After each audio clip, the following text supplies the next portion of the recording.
Welcome to Distributed Snapshots. In this video, we'll explore the Chandy-Lamport Algorithm, a fundamental technique for capturing a consistent global state of a distributed system.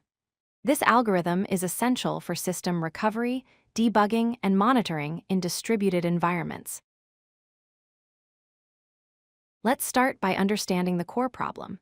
In distributed systems, there is no global clock that all processes can rely on. Messages are constantly in flight between processes, and processes continue executing their operations. This makes it extremely challenging to capture a snapshot of the entire system state at a single point in time. We need a way to capture what the system looked like at a specific moment, even while everything is running. A snapshot consists of three key components. First, the local state of each process, which is the internal data and variables at a specific point in time.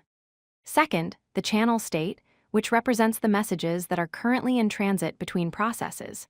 Together, the local states of all processes plus the states of all channels give us the global state, which is a consistent system-wide view of the entire system. Snapshots have several important uses. First, checkpointing allows us to save the system state so we can recover quickly after failures. Second, debugging helps us analyze system behavior and detect anomalies in how our system is running.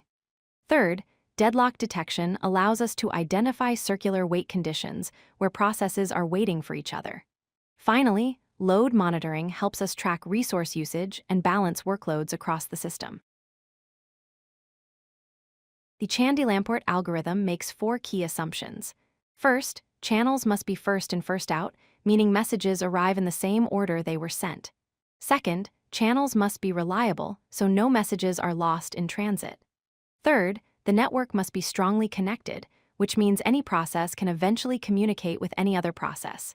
Fourth, we assume processes do not fail during the snapshot process. These assumptions ensure the algorithm works correctly.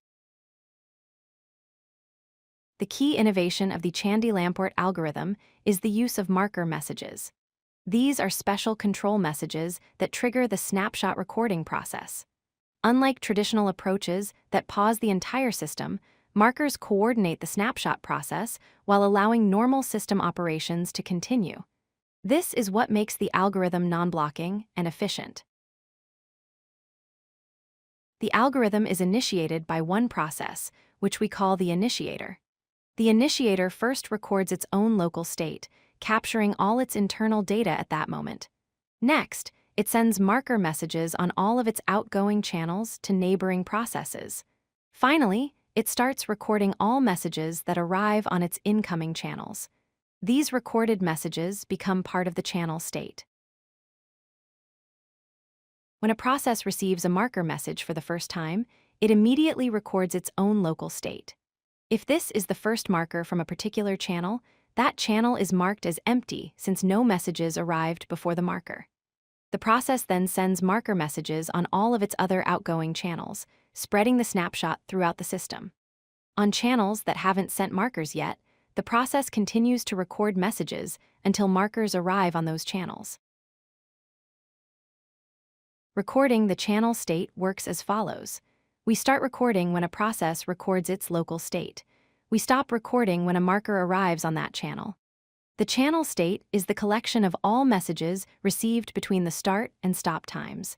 This captures exactly which messages were in flight on that channel at the moment of the snapshot.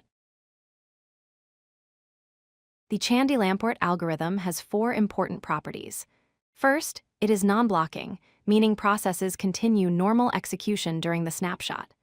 Second, it is consistent, producing a snapshot that could have actually occurred during the system's execution. Third, it is decentralized with no single point of control or coordination. Fourth, the algorithm guarantees termination when all processes have received their markers.